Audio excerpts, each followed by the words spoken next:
Ekonom Faisal Basri mengatakan PLN akan bangkrut dalam beberapa bulan ke depan jika pemerintah tak segera melunasi utang. Kebijakan populis Jokowi yang syarat pencitraan politik guna memenangkan Pilpres 2019 juga telah merugikan Pertamina. Kebijakan harga BBM yang tidak tepat sasaran sejak 2017 sampai 2019 telah membebani keuangan Pertamina sekitar 95 triliun. Kebijakan populis demi pencitraan Jokowi telah memakan korban berupa rusaknya kinerja Pertamina.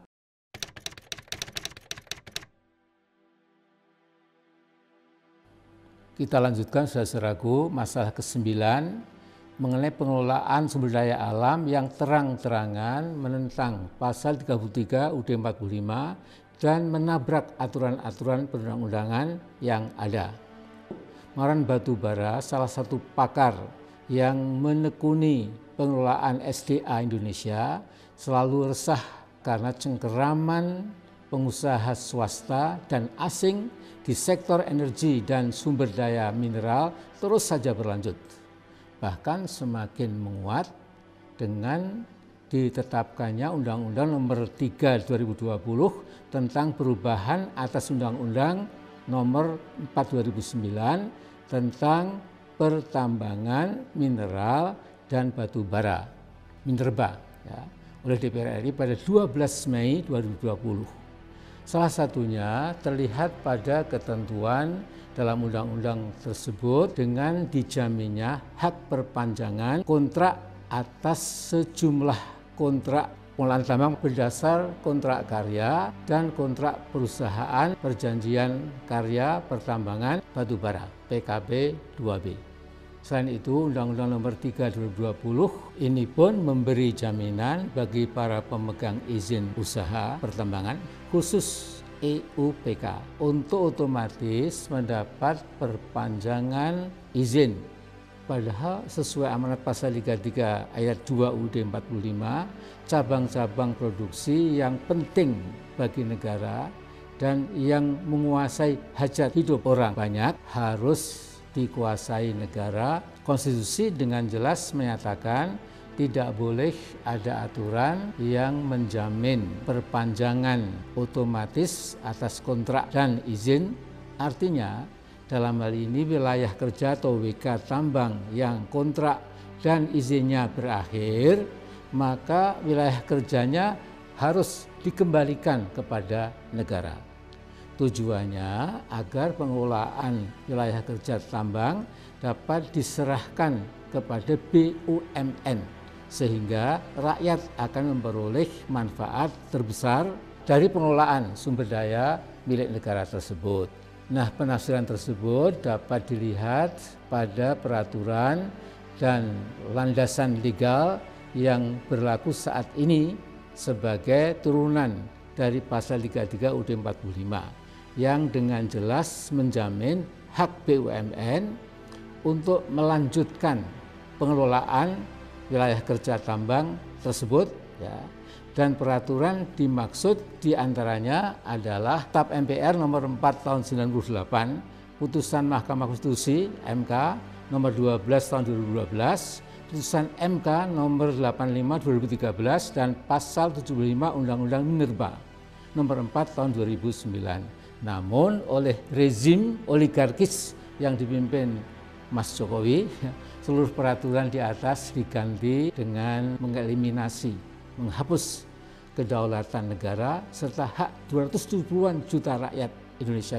Pengerdilan hak rakyat ini berlangsung kasat mata melalui rekayasa konspiratif pembaharuan rencana undang-undang peraturan perubahan Undang-Undang Minerba nomor 4 2009 yang dengan sengaja melanggar konstitusi dan prosedur pembuatan perundang-undangan berdasar Undang-Undang nomor 12 tahun 2011 tentang pembentukan peraturan perundang-undangan Undang-Undang P3. Menjadi keanehan jika pembahasan materi rencana undang-undang yang mencapai 938 daftar inventarisasi masalah DIM dapat diselesaikan oleh panja RUU Minerba dari anggota DPR dan pejabat-pejabat pemerintah dalam waktu hanya sekitar 2 minggu. Pembahasan pun dilakukan secara tertutup di hotel berbintang dan diyakini syarat moral hazard. Di samping itu, panja rencana undang-undang memanfaatkan pandemi corona agar publik maupun stakeholder lainnya terhalang menyampaikan aspirasi dan ikut terlibat membahas rencana undang-undang sebagaimana dijamin Undang-Undang P3 nomor 12 2011. Jika dicermati, kekayaan negara sumber daya alam batubara yang dikuasai para kontraktor PKP 2B saja bernilai lebih dari 6.000 triliun. Jika digabung dengan sektor mineral, kekayaan sumber daya alam tersebut bernilai lebih dari 10.000 triliun. Sedangkan nilai keuntungan bersih yang diperoleh dari pengelolaan tambang minerba tersebut dapat mencapai 60-90 triliun per tahun. Keuntungan yang besar ini selama ini hanya dinikmati oleh para pengusaha tambang termasuk investor asing. Karena nilai untung besar inilah, maka tak heran para pengusaha dan konglomerat pertambangan melakukan berbagai upaya termasuk yang dikategorikan menghalalkan segala cara agar dominasi dan perampokan hak rakyat dapat berlangsung mulus dan legal. Ironisnya, yang berada di garis depan untuk memuluskan agenda para pengusaha dan konglomerat tambang adalah pemerintah sendiri yang dipimpin oleh Presiden Jokowi dan didukung penuh oleh Menko Perekonomian Mas Erlangga dan Menteri ESDM Asarifin dan Menko Sri Mulyani. Di sektor mineral, salah satu kerugian besar NKRI adalah dalam akuisisi saham Rio Tinto 40% senilai 3,5 miliar US dollar dan saham Freeport FCX 5,6% senilai 350 juta US dollars pada tambang emas dan tembaga di Freeport, Timika, Papua. Dengan total pembelian saham senilai 3,8 miliar US dollars ditambah dengan saham yang telah dimiliki sebelumnya, maka total kepemilikan saham negara yang dikelola BUMN Inalum menjadi mayoritas, yakni 51%. Ironisnya, dalam pembelian saham yang digembar-gemborkan pemerintah sebagai sukses besar, NKRI justru menjadi pecundang. Pertama, walau memegang saham mayoritas 51%, FCX tetap menjadi operator pengelola tambang. Kedua, pemerintah telah menerbitkan PP nomor 1 2017 guna memberikan peluang perpanjangan kontrak yang merugikan. Ketiga, kedaulatan negara hilang akibat perhitungan nilai divestasi bagi negara yang dijamin pasal 33 UUD 45. Disamakan dengan perhitungan nilai divestasi kepada swasta. Keempat, negara membayar lebih mahal sekitar 1 miliar dolar atau 40% saham Rio Tinto. Dan kelima, sesuai ketentuan dalam KK terdapat opsi NKRI dapat menguasai tambang dengan biaya murah saat KK berakhir 2021. Namun pemerintah tunduk pada gertakan arbitrase FCX dan Rio Tinto. Pada sektor mineral nikel yang ke depan merupakan mineral sangat strategis untuk mobil listrik, terjadi pula pelanggaran fatal terhadap pasal 33 UUD 45. Sejumlah investor China antara lain Sulawesi Mining Investment, Virtue Dragon Industry, Huadi Nickel Alloy, dan Harita Nickel dapat menguasai pengelolaan tambang dari hulu hingga hilir. Bekerjasama dengan swasta nasional bersaham minimalis tanpa sedikit pun saham negara BUMN. Pada beberapa proyek, si asing Cina dapat menambang dan membangun smelter di Sulawesi Tengah dan Sulawesi Tenggara menggunakan produk dan TKA Cina, sehingga akan memberi keuntungan sangat besar bagi asing dibandingkan NKRI sebagai pemilik SDA. Khusus Harita Nikel, perusahaan ini adalah milik Taipan domestik yang berhasil merampok lahan tambang nikel milik negara milik BUMN, yaitu Antam, di Konawe, Sulawesi Tenggara pada 2008 sampai 2009. Bahkan dengan larangan ekspor nikel yang mulai berlaku Januari 2020, para penambang lokal atau pribumi kelas gurem terpaksa menjual produksi mereka dengan harga lebih rendah dibanding harga ekspor kepada perusahaan Cina yang justru diyakini diberi hak memonopoli bisnis karena memiliki smelter, karena tidak jelasnya program divestasi saham kepada negara atau BUMN. Maka dominasi dan manfaat terbesar SDA nikel milik negara ini akan terus dinikmati Cina bersama partner swasta yang antara lain didukung Menko Maritim saudara LBP. Berpuluh-puluh tahun ke depan NKRI boleh punya SDA nikel, namun penikmat terbesar SDA adalah Cina dan segelintir pengusaha yang didukung penguasa oligarkis. Mereka adalah pembangkang Undang-Undang Dasar 1945. Di sektor migas BUMN seperti Pertamina atau PGN yang tergabung dalam holding BUMN Migas juga terjadi hal-hal berpotensi merugikan negara. Hal prinsip terjadi privatisasi atau pengalihan saham negara pada anak usaha Pertamina, yaitu Pertagas kepada PGN. Kebijakan ini merupakan IPO terselubung yang lebih banyak menguntungkan pihak swasta dan investor asing pemegang saham PGN dibanding negara atau Pertamina yang kehilangan salah satu mata rantai bisnis strategisnya. Kebijakan populis Jokowi yang syarat pencitraan politik guna memenangkan Pilpres 2019 juga telah merugikan Pertamina. Kebijakan harga BBM yang tidak tepat sasaran sejak 2017 sampai 2019 telah membebani keuangan Pertamina sekitar 95 triliun. Karena piutang Pertamina tersebut belum juga dilunasi pemerintah hingga sekarang. Keuangan Pertamina menjadi terganggu dan terancam gagal bayar atau default atas kewajiban pelunasan utang jatuh tempo tahun ini. Kebijakan populis demi pencitraan Jokowi telah memakan korban berupa rusaknya kinerja Pertamina, minimal karena piutang yang tak kunjung dilunasi. Pertamina harus menerbitkan surat utang atau bond untuk menjaga cash flow dan kebutuhan investasi.